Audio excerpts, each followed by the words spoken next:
这塞车载货物件一定都要甲把握好势。亲像伫中华国道1号呢，这石北192公里的这路段，是有一台载这铁钉仔的货车，是因为北无安，所以钉仔呢转落甲规世界拢伫咧高速公路后壁的驾驶是想袂赴，直接去甲交着，加在这人是无着伤。因为这警察呢是来调监视器，找到一个姓张的肇事驾驶，依法上重会罚到1,800块。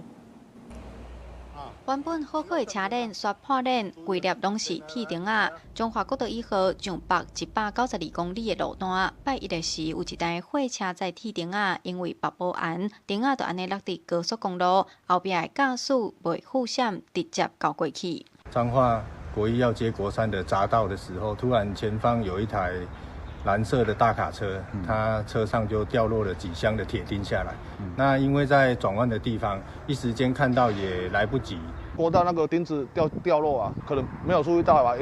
应该也来不及闪了啦。换了很多个大货车，两台就换了10个了。轿车好像也3台。 高路道附近的车链行表示，拜一的时陆续有7台车辆来换链，拢是伫高速公路搞到钉仔破链的。国道警察接到民众报案，顺线抓到肇事驾驶是一位91年厝姓张的查甫人，加载无人受伤。 张男驾驶这辆货因混杂未稳妥，自后车头载运铁钉散落在车道上，导致未男驾驶自半连接车闪避不及，碾过而肇事，无人伤亡。 国道警察表示，这站以外目前敢若一位受害驾驶来备案，依照道路交通管理处罚条例，肇事驾驶上重会当罚1,800。国道警察也提醒驾驶，车道若有载货，应该爱固定好势，若准落地路的，毋若爱食罚单，致使人受伤、死亡，食罪以外，佫会吊扣吊销驾照。记者杨淑晴综合报道。